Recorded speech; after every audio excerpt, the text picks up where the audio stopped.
Ya, ok, ¿ya la vieron? ¿Qué opinan de esta imagen?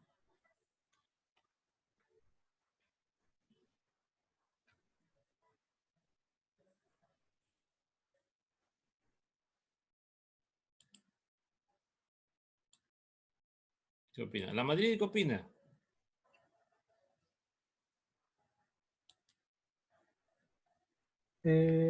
Bueno, parece que el cliente pide una cosa, pero los que van a realizar el trabajo no entienden lo que dice exactamente el cliente.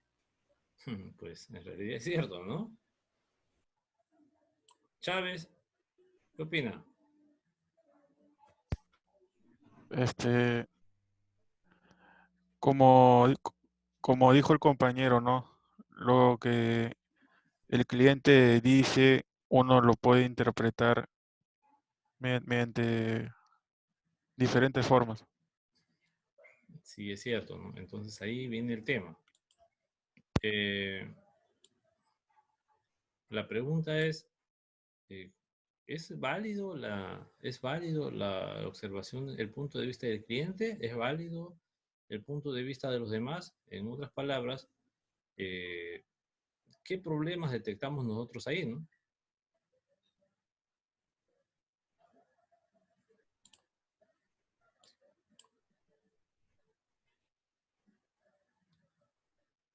¿Qué dice Rojas Cotrina?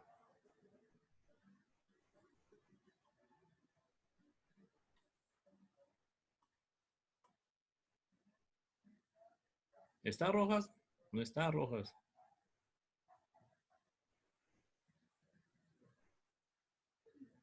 Bien, voy a continuar. Miren, esta gráfica representa una realidad que viene dándose a nivel de la industria del software en los últimos 20 años. Sí, esto es una realidad, esto es una realidad que se da y tiene una explicación lógica. ¿Sí? Pero analicemos nosotros qué sucede, ¿no? Eh, Normalmente el cliente, ¿no? Si ustedes se dan cuenta desde esta primera gráfica, tiene una manera de explicar las cosas, ¿no? Cuando nosotros vamos a levantar información o nos juntamos con el cliente cree saber lo que él necesita en cuanto a tecnología y software, ¿no? Entonces, si nosotros nos basamos exactamente en lo que el cliente me pide, es lógico que yo voy a tener un producto como el que se ve aquí en la figura uno, ¿no? ¿Por qué? Porque el cliente lo explicó así. Entonces, si yo traslado, así como el cliente me dijo que él lo quería y lo llevo para producción, es obvio que el líder del proyecto tiene un punto de vista más funcional. El líder del proyecto lo que necesita es que esto funcione. Y el líder del proyecto, ¿no? Cuando ve que las cosas no están definidas de forma clara, él va a hacer lo que le enseñaron a hacer, ¿no? Es simplemente, ¿no? Optimizar lo que se le mandó. Y en este caso nosotros vemos que para el líder del proyecto, esto es un proceso en el cual hay dos cuerdas, ¿no? Dos cuerdas que están atadas a un árbol. Por lo tanto, él tiene que hacer eso. También él ve que hay tres asientos, pero él dice, no, lo debo optimizar porque no es lógico colocar tres asientos. Así que si ustedes ven aquí, hay solo un asiento y las dos cuerdas atadas al árbol. Sí, ¿qué cosa hizo el cliente? Optimizó el pedido, ¿no? Del cliente.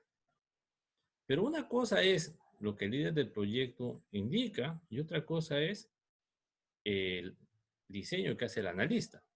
El analista tiene como principal trabajo aterrizar lo que el líder del proyecto te pide, porque recuerda, el líder del proyecto te da las cosas de una forma más o menos genérica. Quien se encarga de aterrizar, ¿no? El trabajo y volverlo viable es el analista. Entonces, el analista, ¿no? A partir de lo que el líder del proyecto ve, ¿no? En la figura 2, para el analista, obviamente, no es funcional que el asiento, ¿no? Esté en medio del árbol. Entonces, el analista hace que esto funcione, como sea. Ese es su trabajo. Ok, ¿no? Si quieren que este columpio funcione, ¿qué hago? ¿No? Tengo que cortar el árbol. Así de fácil. Y para cortar el árbol, ¿no? Obviamente se va a caer, por lo tanto debo colocar dos soportes a los costados, ¿no? Ahora, imagínense ustedes eso ya traducido a software. ¿Cuántos módulos adicionales se están construyendo para que esto funcione? ¿Sí? Porque ahí vemos claramente el trabajo del analista. Ahora, pero una cosa es, ¿no?, las soluciones que el analista plantea y otra cosa es lo que el programador plantea. Porque una cosa es el bosquejo del producto, el bosquejo del sistema, y otra cosa es cómo es programado. El programador ve las cosas de una forma totalmente diferente, ¿no?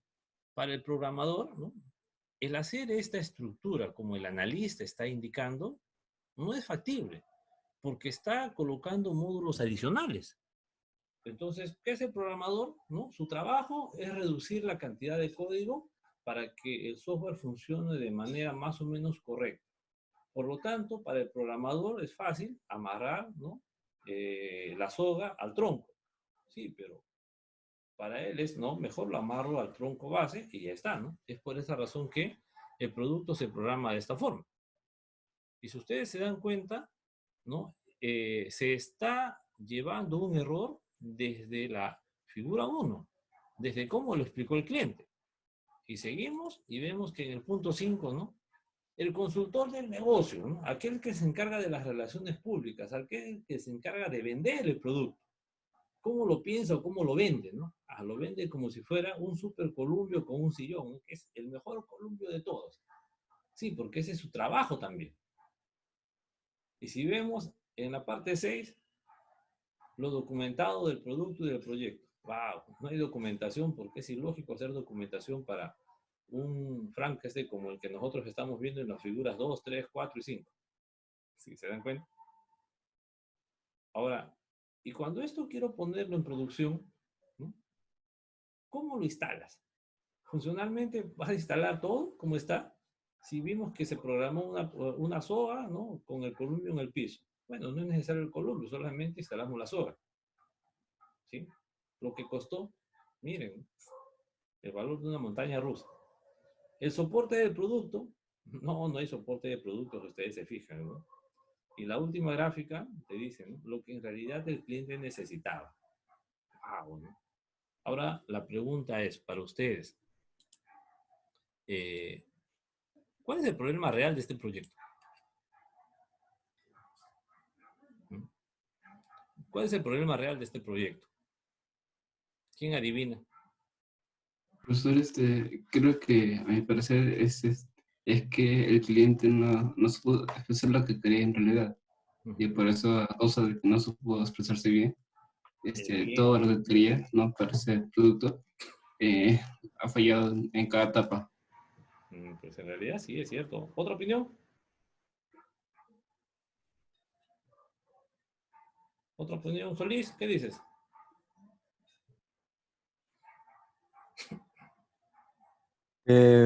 Faltaba coordinación en el equipo. Ya, está bien. ¿Qué más?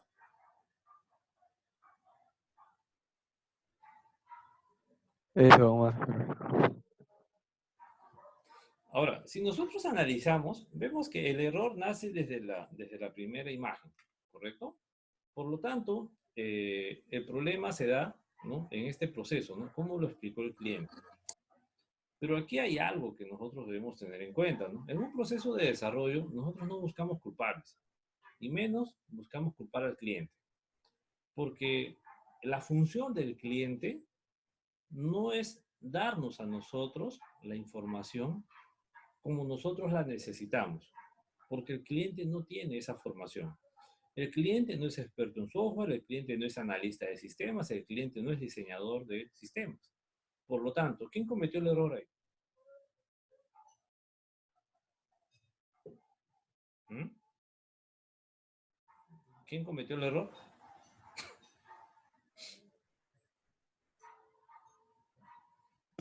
¿Un líder de proyecto? ¿El líder del proyecto, seguro? No. Quien levantó la información del cliente y lo pasó al líder del proyecto es quien cometió el error. Y esa pequeña parte, ¿cómo se llama? Se llama requisitos, ¿no? Entonces, los requisitos básicamente podrían de alguna forma traducirse como lo que el cliente necesita. Pero la función del analista, ustedes en este momento son analistas, ¿no? Nosotros vamos a hacer procesos de análisis en todo el curso. Debemos recordar algo. La función del analista es levantar información del cliente y luego hacer un análisis de esa información para determinar de manera correcta qué cosa es lo que necesita el cliente. El cliente, como ya mencionamos al inicio, puede querer muchas cosas. El cliente puede decirte qué cosas necesita, pero en realidad el cliente no te está diciendo lo que necesita, el cliente te dice lo que él cree necesitar, ¿no? Hay una gran diferencia.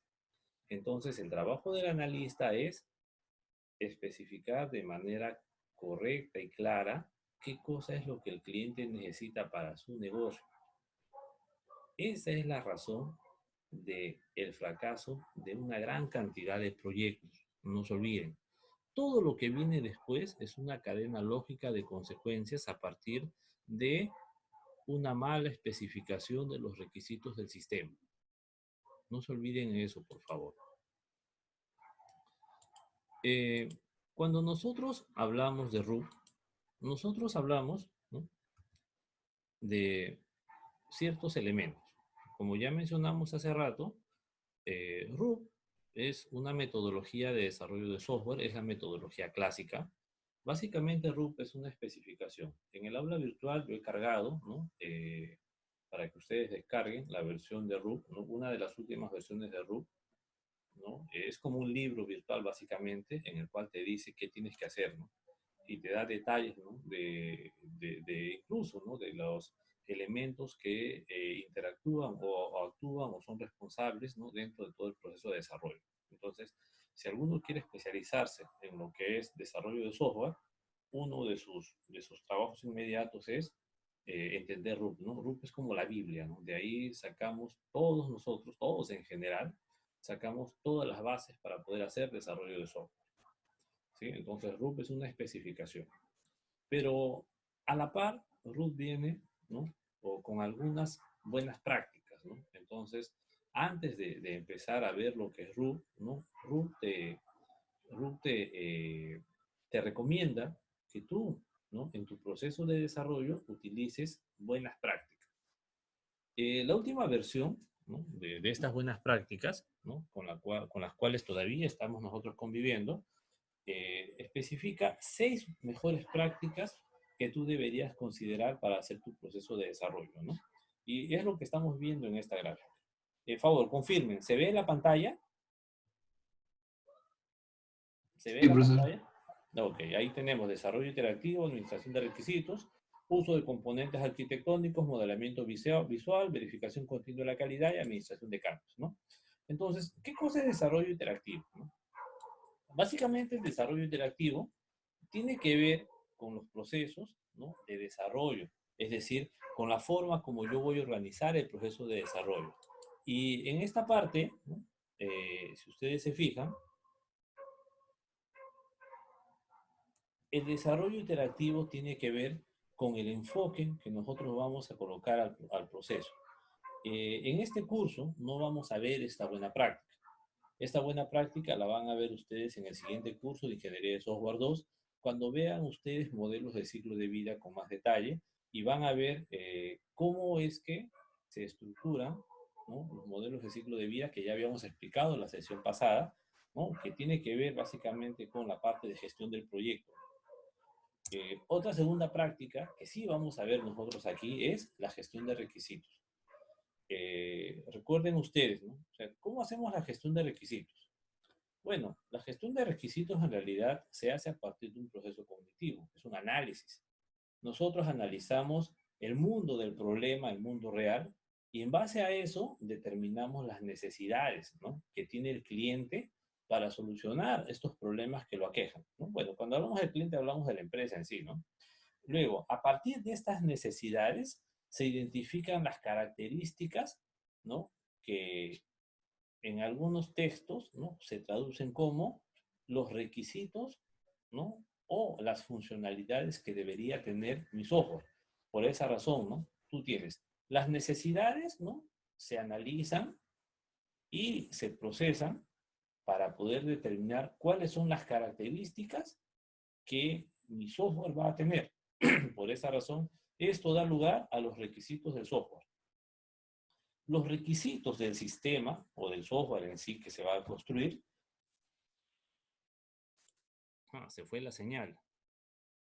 ¿Están ahí todavía? Sí, profesor, no se le escuchaba bien. Sí, profesor, el está mal, está con problemas. ¿No? Los requerimientos se definen como las cosas que el cliente te pide a ti. Pero luego tú tienes que hacer un análisis de todas esas cosas que el cliente te pide para determinar qué funcionalidades tendrá tu sistema para poder atender esos requerimientos del cliente, ¿no? Entonces, en la gráfica podemos claramente identificar que el cliente, ¿no? El cliente obviamente no es el responsable, ¿no? Sino es quien levantó la información, ¿sí? ¿Se sigue escuchando bien? ¿Se entrecorta? Por favor, confirmen. Profesor, se ha congelado la pantalla. ¿En dónde se ha congelado la pantalla? ¿Qué cosa es lo que está mirando? Ah, no, está bien, está bien. Estamos nosotros aquí viendo la parte de mejores prácticas, ¿sí? Pero se escucha bien, ¿verdad? Sí, Profesor, buenas tardes. Tengo una consulta. Dígame. Usted cuando hace mención a levantar la información, ¿a qué se refiere? ¿A transmisión de información o es un término específico? Ya, lo que sucede es que el proceso de desarrollo en sí tiene varias etapas. Una de las primeras etapas o partes es que tú vayas a la organización, ¿no? Y levantes la información, es decir, recopiles toda la información del negocio. Por ejemplo, a ti te dicen, vamos a hacer un sistema logístico, perfecto. Tu trabajo es ir a la organización, bueno, trabajo del analista, ¿no? Es ir a la organización y levantar toda la información que hay respecto al proceso logístico. Y existen algunas técnicas para ello, ¿no? Una técnica, quizás la más sencilla, es que tú vayas y le pidas la documentación del proceso. Entonces, si es que ya, imagínense que esa empresa o esa organización tenga ya implementado un sistema de calidad, por ejemplo ISO, donde te pide que mapees todos los procesos, ya todo está hecho, ¿no? Entonces, no hay problema, desde ahí lo puedes levantar. Pero también, a veces, si es que eso no está detallado, tú tienes que ir a la misma persona y entrevistarte con cada persona que hace parte del proceso, ¿no? Entonces, tú vas, por ejemplo, al almacenero y le dices, oye, ¿cómo haces tú tu control de ingreso y salida, ¿no? De productos? Entonces el almacenero te empieza a explicar, ¿no? Eso es una técnica, ¿no? Otra técnica es un cuestionario que uno llena y le da a las personas involucradas, ¿no? Con ese cuestionario se levanta la información. Es decir, hay varias técnicas para eso, ¿no? Y a eso se refiere el levantamiento de información. Pero desde todo punto de vista, ¿no? Cuando tú interactúas con una persona, la persona siempre te va a dar las opiniones o la información en función a lo que él cree, a lo que él piensa. Entonces, el trabajo nuestro es levantar la información, sea cual sea la técnica que utilizamos, hacer un proceso de análisis y a partir de ahí definir qué cosa es lo que el sistema tendrá para poder atender, ¿no? Las necesidades y lo que el cliente quiere. ¿Sí? ¿Se entendió esa parte? Sí, profesor, está listo, listo. Bien, entonces les decía, cuando hablamos de RUP, estamos hablando de toda una anotación, de todo un libro donde me especifica cómo hacer software. Les decía que en el aula virtual el RUP está colgado, ¿no? Una de las últimas versiones. Y bueno, descárguenlo, véanlo, ¿no? Es un libro completo en realidad, ¿no? Es una especificación completa. Y RUP viene, ¿no? Con ciertos elementos. Es decir, antes de utilizar RUP, se nos recomienda a nosotros que sigamos algunas buenas prácticas.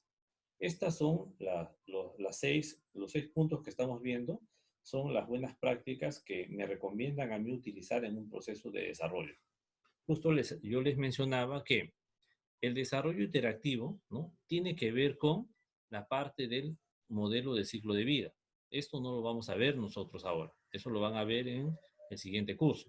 en donde se especifica y se define claramente cómo seguir un modelo de ciclo de vida para gestionar un proyecto de desarrollo de software. Normalmente, RUP te dice que los modelos de ciclo de vida iterativos son los mejores para desarrollar software.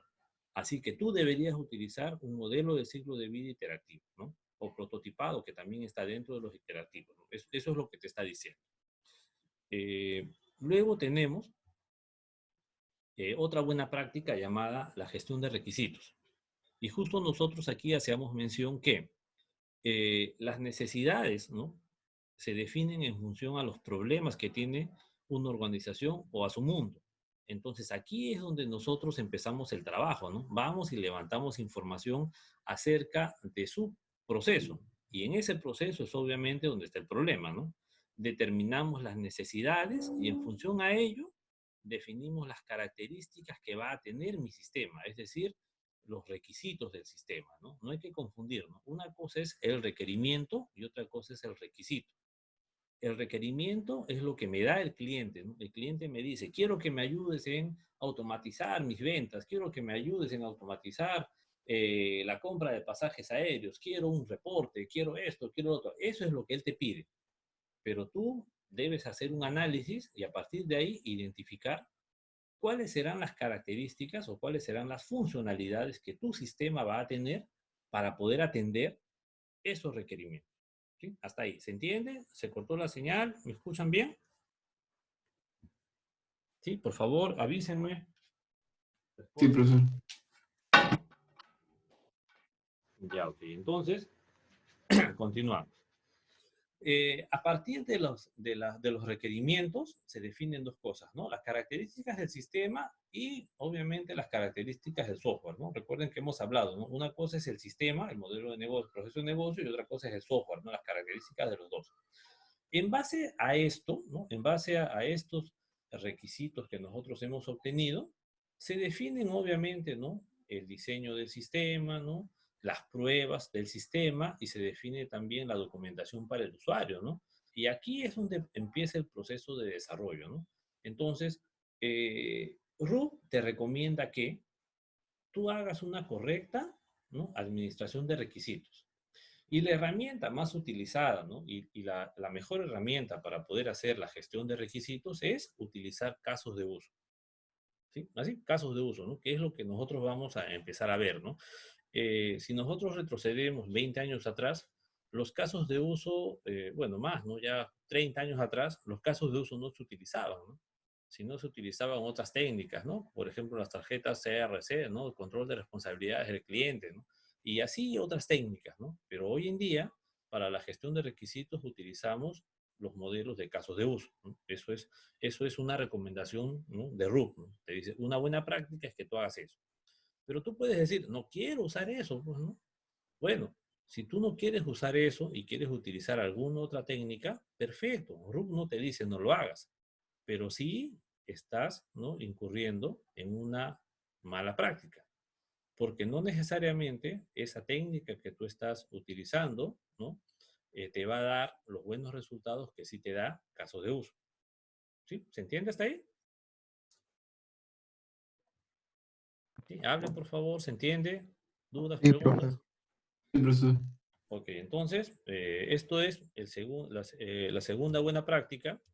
La tercera buena práctica, bueno, eso ya lo van a ver ustedes en su curso de implementación de sistemas, ¿no?, que tiene que ver con los componentes arquitectónicos, ¿no? Es decir, RUP te dice, la mejor forma para que hoy en día un software salga, ¿no?, y sea bueno y eficiente es hacer la programación modular en función a módulos y hacer integraciones de a poco, ¿no? Por esa razón, tú tienes especificaciones de la aplicación. Es decir, no se construye como un todo, ¿no?, como si fuera un monolítico, no. En el diseño que nosotros hagamos, bueno, parte de esto lo vamos a hacer en el diseño, vamos a construir módulos, identificar módulos funcionales para que luego cuando se programe se creen módulos y se integren. Esa es una tercera buena práctica que RUP te recomienda. ¿Sí? Y esto obviamente facilita la reutilización, administra los proyectos de mejor manera, ¿no? Y hay un control adicional. Es decir, cada una de estas buenas prácticas tiene sus ventajas. La cuarta buena práctica de RUB es que tú en todo el proceso de desarrollo utilices el modelamiento visual. ¿Me escuchan? ¿Sí? ¿Me escuchan? Sí. Ok, aquí decía que se fue la señal. Entonces, una cuarta buena práctica es que utilices el modelamiento visual. Y aquí es donde entra el UML, ¿no? El UML ya lo habíamos mencionado, ¿no?, la semana pasada. Es una notación, es un lenguaje gráfico que te permite a ti hacer todo esto, ¿no? Diseñar y crear modelos. Sobre esto, por favor, hay que recordar algo. UML es un lenguaje gráfico y nosotros no podemos cambiar eso, ¿no? La forma de un caso de uso, UML lo define, que es una especie de elixir invertida, ¿no? Elixir echada. Pero si alguno, en vez de colocar, ¿no?, un elixir, dibuja un cuadrado y dice, sí, profe, es un caso de uso, está mal, hay que respetar el lenguaje. Entonces, con ese lenguaje gráfico se construyen modelos, se construyen diagramas y se van construyendo modulitos, ¿no? Eso es lo que nos da a nosotros el UML. Así que una buena práctica es utilizar herramientas gráficas, específicamente UML. Profesor, ¿hay otra notación que no sea UML? Sí, sí la hay, ¿no? Por ejemplo, tenemos IDEF, ¿no? IDEF es otra notación, pero ya hace bastante tiempo no se utiliza el IDEF para poder hacer modelado de desarrollo de software. ¿Por qué no se utiliza eso? Porque el UML, ¿no?, es mejor que eso, ¿no? Está probado, aparte que el UML nació específicamente para poder desarrollar software, ¿no? Entonces, en este momento, la única herramienta, por decirlo así, ¿no?, que se adopta a todo lo que te pide RUB y te pide, pues, el proceso de desarrollo es UML. Y nosotros tenemos que aprender eso. Otra buena práctica, ¿no?, es la verificación de la calidad, ¿no? Eso no lo vamos a ver en este curso. La verificación de la calidad tiene que ver con los procesos de medición de la calidad, ¿no? Las métricas, los test de pruebas, ¿no? Las políticas de calidad que se dan en cada proceso, ¿no? Eso es un tema de gestión, pero es una buena práctica, ¿no?, que RUB te recomienda. Y la última buena práctica es la gestión de cambios, ¿no? La gestión de cambios tiene que ver con las modificaciones que tú hagas a tu proyecto, ¿no? Entonces, es obvio que cuando tú haces un proyecto de desarrollo de software, en algún momento puede haber cambios. Entonces, esos cambios, ¿no?, tienen que darse a través de un instrumento, ¿no?, a través de un mecanismo. Porque si no se hace a través de un mecanismo o un instrumento, nuestro producto final va a tener muchos problemas, ¿no? Entonces, para poder cambiar este panorama, ¿no?, de errores en la construcción de software, RUB te da estas recomendaciones. Y aún así, ¿no?, nosotros todavía tenemos a nivel nación serias deficiencias en la construcción, ¿no?, y en el desarrollo de software. Antes de continuar, ¿alguna pregunta o duda sobre lo que hemos mencionado? ¿Sí? ¿Se entiende? Hablen, por favor, porque yo estoy hablando solito y me deprimo cuando no me escuchan o cuando pienso que estoy solo. Sí, pero se entiende. Ya, ok. Entonces, veamos esta parte. RUB, ¿no?, tiene una estructura básica. Como ya mencioné, RUB es una especificación de cómo desarrollar software. Entonces, como especificación, RUB te da varias cosas. Entre ellas, ¿no?, RUB te define esto, ¿no? Ahora, ojo, aquel que trabaje con software, sea ingeniero o no sea ingeniero, y no sepa interpretar esta imagen de RUB, esta estructura de RUB, ¿sí?, mejor suicídese, ¿sí? Esto es vital, ¿sí? Es más, ¿no?, cuando vas a pedir trabajo, la mayoría en los exámenes, en primera te pregunta esto: explícame la estructura RUB, ¿sí? La mayoría de empresas, ¿no? Entonces, RUB, ¿no?, se define dentro de su detalle ciertas fases, ¿no? Recuerden que hace rato hablábamos del modelo de ciclo de vida, ¿no? Entonces, RUB también, para poder, ¿no?, darte la receta, te dice, mira, normalmente en un proceso de desarrollo hay una etapa de inicio, hay una etapa de elaboración, una etapa de construcción, una etapa de transición, ¿no? Él te define fases o etapas genéricas dentro de tu proceso. Luego, ¿no? Él te dice, también existen flujos de trabajo que nosotros vamos a llamar disciplinas. Ya habíamos explicado eso, ¿no? La semana pasada, que las disciplinas se refieren a actividades que nosotros hacemos dentro del proceso. Entonces, hay disciplinas técnicas y hay disciplinas de gestión. Nosotros en este momento estamos inmersos en las disciplinas técnicas, ¿no? ¿Qué es lo que vamos a aprender? ¿No? Entonces, la primera disciplina o la primera actividad que Ruth te dice que debes hacer es el modelado de negocios. La segunda es los requerimientos, que en realidad es gestión de requerimientos o análisis de requerimientos, ¿no? Ahora, ojo, ustedes van a ver en la mayoría de textos requerimientos, ¿sí? Pero el término exacto es requisitos. Lo que pasa es que, como todo esto viene traducido, ¿no? En inglés es lo mismo requerimientos que requisitos, ¿no?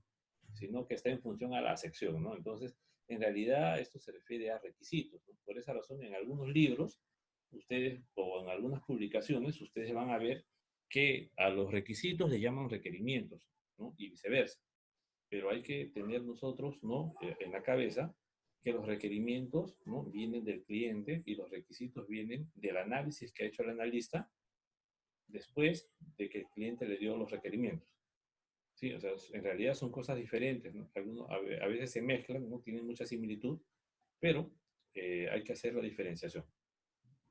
Luego tenemos el análisis y diseño, la implementación, la prueba y el desarrollo. En realidad, aquí hay un pequeño error. La implementación equivale al desarrollo, ¿sí? Las pruebas se refieren a las pruebas, ¿no?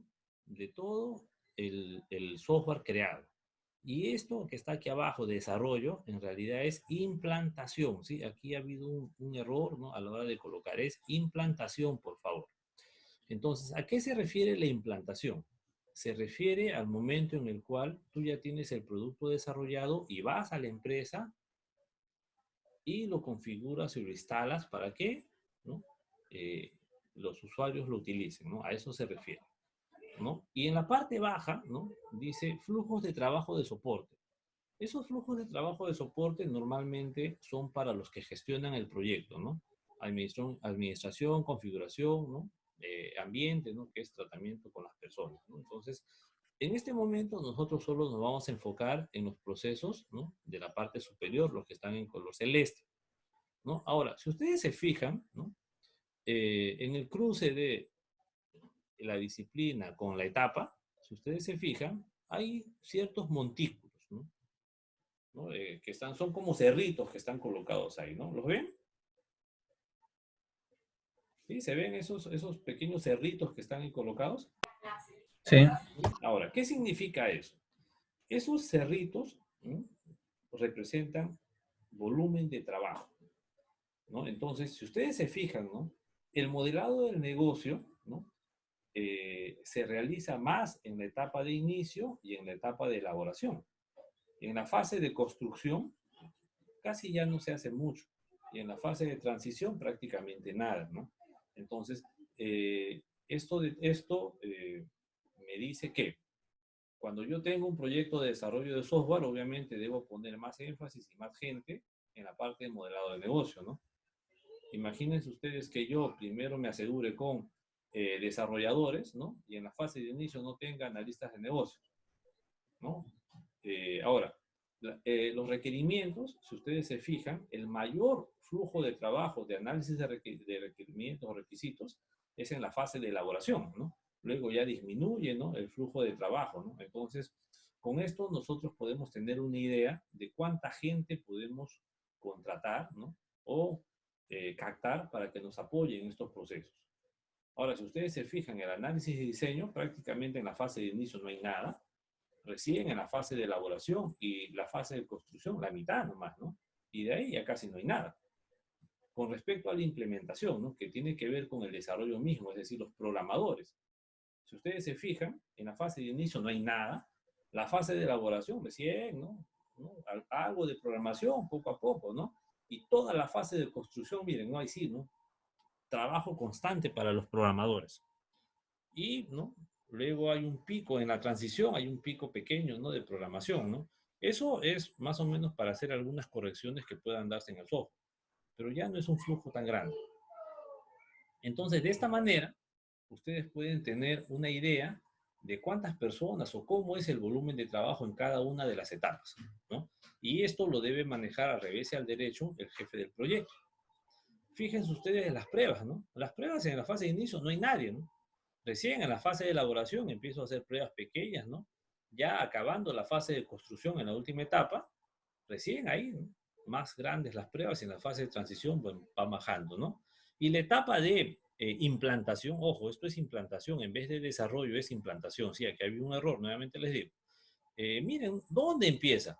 Al final de la fase de construcción, aquí cuando ya tengo la versión beta, ¿no? Es donde yo empiezo a probar ya en la empresa, ¿no? Para poder hacer la implantación del sistema en la organización, ¿no? Y todo esto se da prácticamente en la etapa de transición, ¿no? Entonces, eso es lo que me representan estos montículos o cerritos, ¿no? Los flujos de trabajo y el volumen de trabajo que se da en cada una de las fases. ¿Sí? Hasta ahí. ¿Dudas, preguntas? ¿Se entiende lo que estamos hablando? Profesor, Dígame. he visto que en la etapa de implantación, cuando desarrollan la llamada pruebas beta, he visto en las aplicaciones que hay algunos desarrolladores que ya lo suben, digamos, a la plataforma de Android y invitan a algunas personas a descargarlo. ¿Con qué fin lo hacen? ¿Para probar si corre bien la aplicación Sí, o lo que alguna pasa es que la versión beta supuestamente es la versión final, pero esa versión final pues debe ser probada ya en producción, ¿no? Lo que normalmente nosotros instalamos ya en producción, la primera versión es la beta, ¿no? Si pasa las pruebas, ya recién se convierte en el release versión 1.0, ¿no? Y se libera, ¿no? Completamente, ¿no? Pero esa es la idea, ¿no? Cuando ellos te dicen, descarga y prueba tu aplicación, bueno, en realidad te están pasando la versión final, pero tienen que probarlo, ¿no? Y eso en realidad es un apoyo que se le da a esas personas. Pero eso sucede en aplicaciones pequeñas, ¿no? Pero en aplicaciones ya empresariales o de negocio, ahí sí, ¿no? Es un poco complicado, ¿no? Tienes que probarse en la misma institución. Bien, entonces, ahora, ¿qué más vemos nosotros dentro de la estructura RUP? Si ustedes se fijan, cada fase, ¿no? Está segmentada por líneas, ¿no? Por ejemplo, acaba la fase de inicio, si ustedes ven hasta abajo, dice iteración preliminar, dice primera iteración, segunda iteración, tercera iteración, ¿no? Entonces, ahí, ¿no? RUP te está diciendo que al terminar cada fase debe haber una serie de entregables. O sea que cuando yo hago mi proceso de desarrollo, yo debo tener bien en claro qué cosa debo entregar, ¿no? Entonces, acabando la fase de inicio, ¿qué debo entregar? Dos cosas. El bosquejo de mi sistema y los documentos, ¿no? Visión y modelo de negocio. Visión, bueno, y el modelado de negocio que está dentro. Al acabar la fase de elaboración, ¿qué debo tener? Debo tener el diseño del sistema. Al acabar la fase de construcción, ¿qué debo tener? La versión beta del sistema. Al acabar la fase de transición, ¿qué debo tener? Debo tener el release, versión 1.0 o superior, liberado, más la documentación correspondiente al sistema. Y ahí se acaba, ¿no? Entonces, RUP te dice todo eso, ¿no? Ahora, tú puedes una etapa, ¿no? Segmentarla. RUP también te dice, mira, la fase de elaboración, por ejemplo, tú puedes separarla en dos, es recomendable. La fase de inicio no es necesario que la separes en dos porque en una sola iteración se hace. La fase de construcción tú podrías separarlo en tres, por lo tanto podrías tener un primer entregable, un segundo entregable y un tercer entregable. Y la fase de transición igual, ¿no? En dos, ¿no? Son las recomendaciones de RUP, ¿no? Entonces, esta estructura de RUP prácticamente, ¿no? Te dice cómo es la lógica de trabajo, ¿no? En un proceso de desarrollo. ¿Sí? ¿Se entiende hasta ahí? ¿Dudas, preguntas?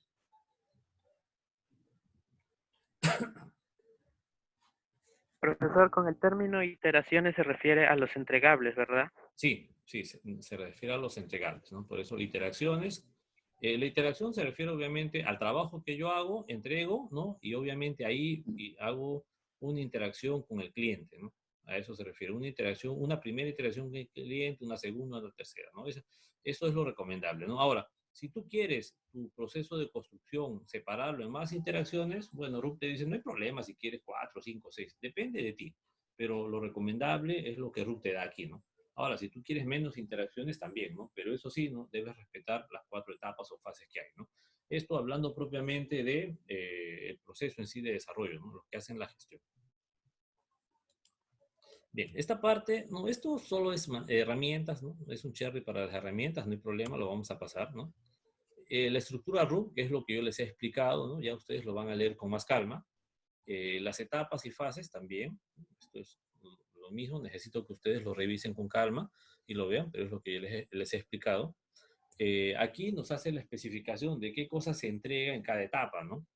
También lo voy a pasar rápidamente, ustedes necesito que lo lean, pero voy a mencionar, ¿no? Algo importante, ¿no? O sea, ¿cuál es el resultado de la fase de inicio, ¿no?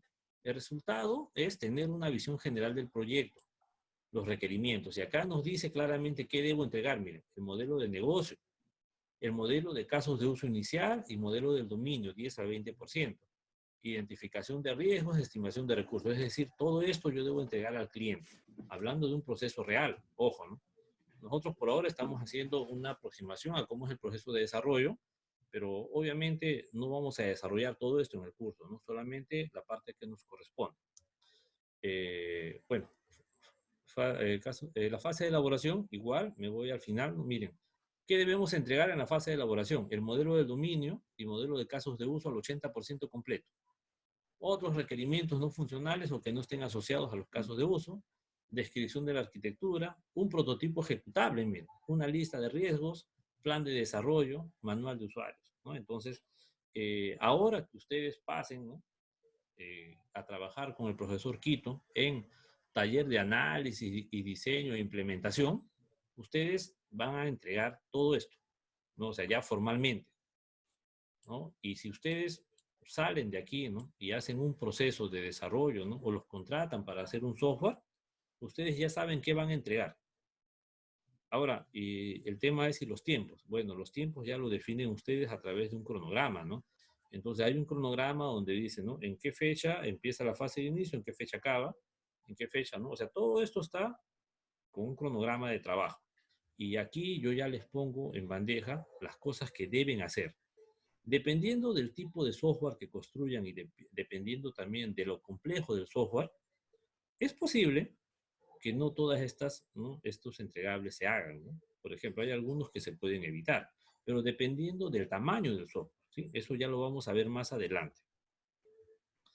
La fase de construcción, ¿no? Miren, ¿no? ¿Qué cosa es lo que se entrega en la fase de construcción? El modelo completo de diseño y casos de uso, liberación de productos ejecutables, ¿no? De funcionalidad incremental, ¿no? Ese es ya el desarrollo en sí, ¿no? La documentación del usuario, el producto de software integrado y corriendo en la plataforma, ¿no? La liberación beta del producto, ¿no? Lo que hace rato mencionábamos. Y en la fase de transición, miren, ¿no?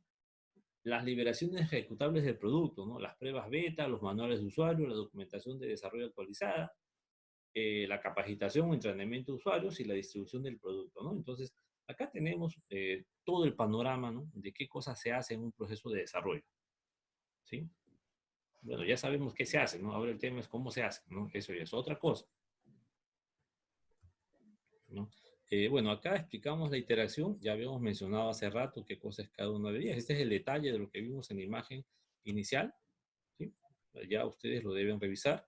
Esta es la misma gráfica, pero explicado desde otro punto de vista, donde yo tengo Profesor, grupos. ¿Sí, me escuchan? disculpe que le interrumpa. Seguimos presentando problemas con el audio de su computadora. Ya, no se preocupen, en la grabación ahí lo van a ver, ¿sí? Qué raro, acá no me está saliendo nada.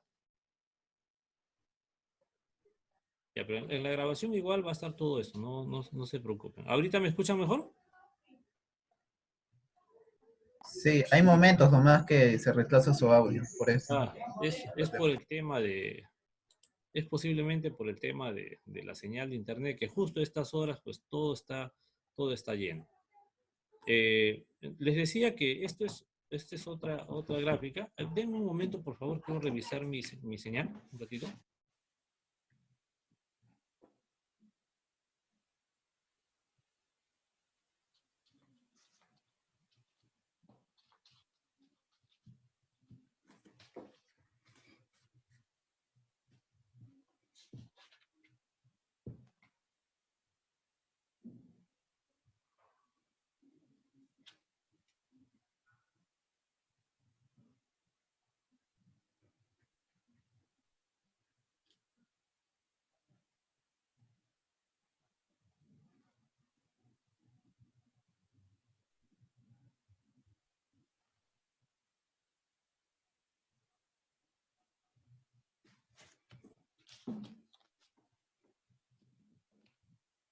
Ya, entonces, les decía que en esta otra gráfica ya se hace la especificación acerca de los flujos de trabajo, ¿no? Hace rato les mencionaba flujos de trabajo técnicos que básicamente tienen que ver con los flujos de trabajo a nivel de ingeniería, ¿no?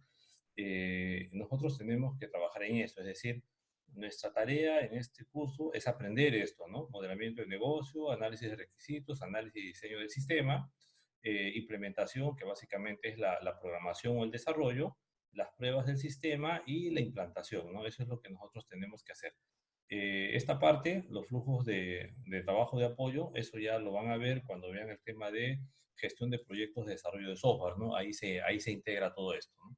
Entonces, la primera disciplina que nosotros necesitamos conocer es el modelado de negocio. Eso lo vamos a ver en este y las siguientes semanas. Y necesitamos entender, ¿no? ¿Qué cosa es esto? El modelado del negocio básicamente es el mapeo del negocio. Es decir, el objetivo es que yo conozca el negocio para poder luego hacer un diseño del sistema correcto, ¿no? Entonces, hay muchas maneras de modelar el negocio, pero a nivel de desarrollo, nosotros utilizamos una herramienta, ¿no? Llamada casos de uso de negocio. Esos casos de uso de negocio, obviamente, se trabajan a partir de la herramienta, ¿no?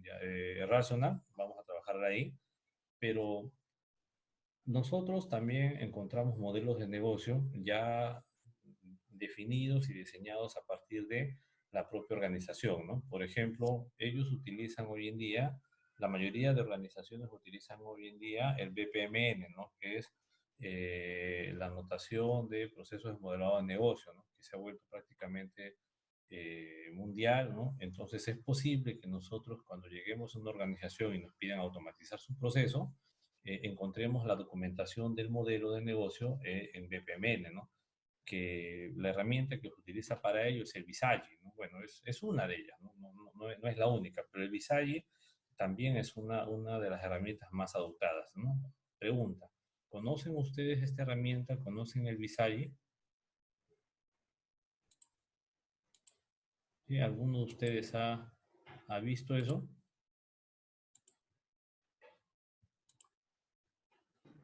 No, profesor. ¿No han visto el Visagi? Bien. Para poder, el Visagi tiene una versión gratuita. Podemos bajarlo desde esta página. ¿Sí? Así que busquen en Google, ¿no? Descargar Visagi y ahí está, ¿no? Y aparece esto. Bueno, en realidad, ustedes podrían, ¿no? Podrían descargar, a ver, vamos a colocar aquí. Descargar Visagi, ¿no? Y aquí está la plataforma oficial.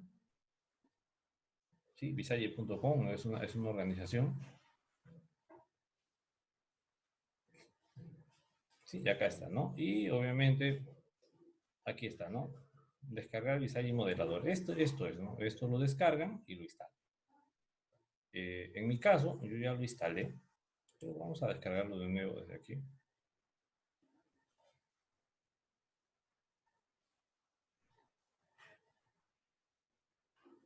Por si acaso, el Visagi que descargamos aquí es una versión de prueba, ¿no? Que te dura un mes. Pero ese mes que te dura no te pide nada, pero si quieres seguir utilizando, tienes que crearte una cuenta, ¿no? Entonces tú, a partir de tu cuenta, ¿no? Lo puedes seguir utilizando sin ningún problema, por si acaso, ¿no? Hay dos versiones, ¿no? Una versión gratuita y una versión ya empresarial, ¿no? La versión empresarial tiene más cosas, ¿no? Tiene simulación de procesos, ¿no? Etcétera, etcétera, ¿no? Nosotros solamente necesitamos la parte base. Ahora, vamos a ver si es que me acuerdo de mi usuario. Creo que lo hice con este correo. Ustedes, por favor, vayan descargándolo para que puedan instalarlo y trabajar.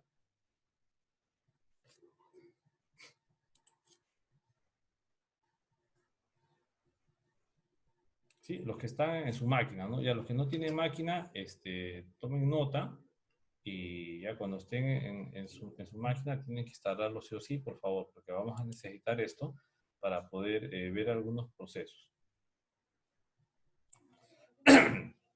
¿No? Inscripción del postulante, ¿sí?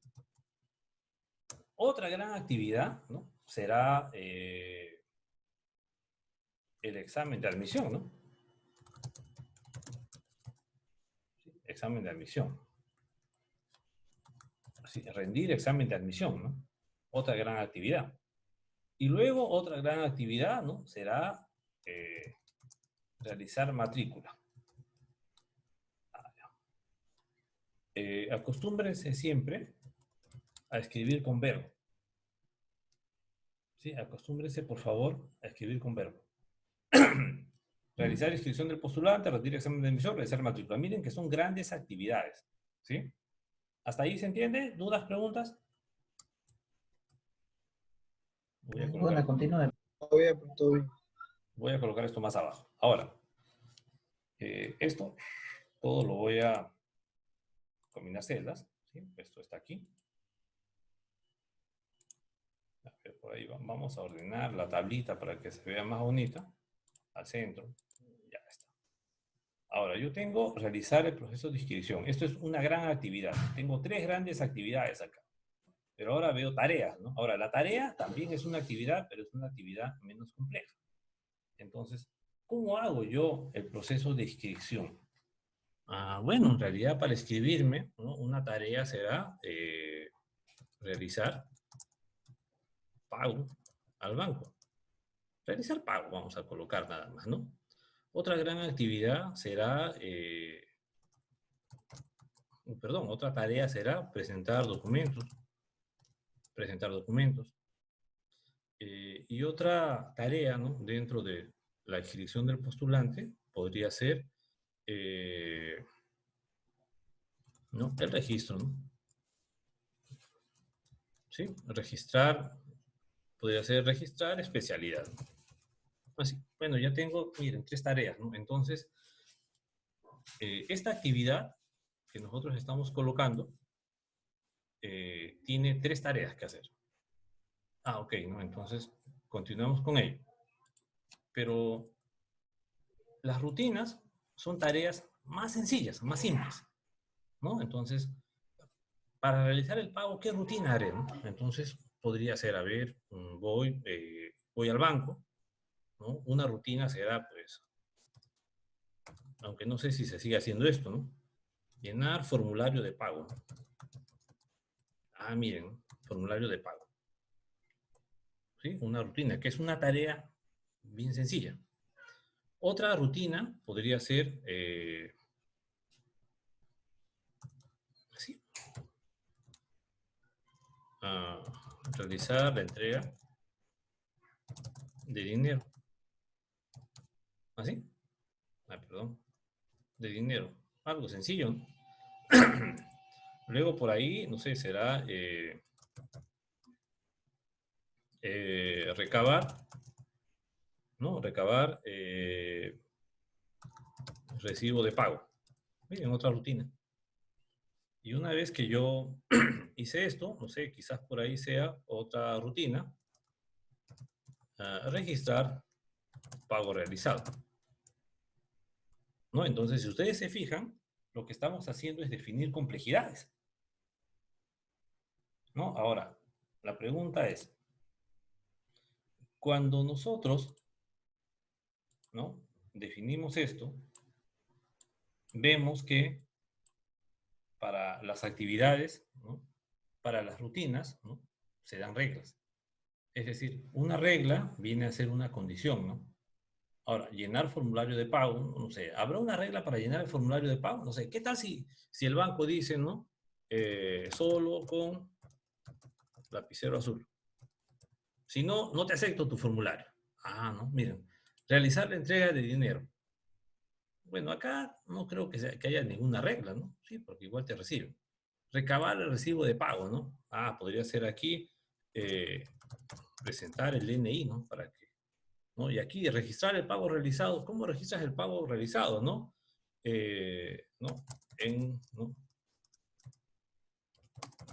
Con la cuenta, ¿no? Institucional, así. Entonces, fíjense que esto es un análisis, ¿no? Acerca, ¿sí? De los procesos que nosotros estamos viendo, ¿no? Ahora, lo mismo, ¿no? Para presentar documentos, defino las rutinas y las reglas que se aplican. Lo mismo para registrar especialidad, registro las rutinas que se aplican. Igual para rendir el examen, ¿no? Registro las tareas, registro las rutinas y las reglas. ¿Sí? Esta es la idea, ¿no? de mapear por ahora, identificar actividades, ¿no? Entonces, estas primeros 5 se hacen así, ¿no? En un pequeño cuadro. Y la última, ¿no? Ya cuando tenemos todo esto ya ordenado, ¿no? Recién nos vamos a hacer el diagrama, ¿no? Entonces, ¿se entiende lo que estamos haciendo? ¿Se entiende cómo hacer este pequeño trabajo? Miren, es sencillo el caso. Sí, profesor. Ok, entonces ese es el trabajo de ahora, ¿no? Realizar. Ahora, ojo, es posible que cuando nosotros hagamos la lectura, textualmente no nos diga que tienes que hacer esto o esto. Entonces hay casos en los cuales nosotros, en función a nuestro criterio y a nuestra lógica, tengamos que llenar actividades, ¿no? En algunos elementos vacíos, porque igual tiene que haber, ¿no? ¿No? Entonces, lo mismo, ¿no? Cuando el cliente te da la información, cuando el usuario te da la información, el usuario te da desde el punto de vista que él tiene. Y es posible que omita o no sepa que hay más información, ¿no? Entonces, nosotros vemos en global, todo tenemos que ver. Igual, cuando nos dan un caso de estudio, nosotros analizamos y vemos, ¿no? Letra por letra. Pero es posible que al cuadrar esto letra por letra haya algunos huecos o vacíos. Esos vacíos nosotros tenemos que asumirlos y tenemos que llenar la información correspondiente en esos elementos vacíos, ¿no? Esa es la idea de un analista, ¿no? Entonces, el trabajo para hoy de ustedes es hacer esta tarea, ¿sí? ¿Dudas, preguntas? ¿Se entiende qué hay que hacer? ¿Sí? Hablen, por favor, señores.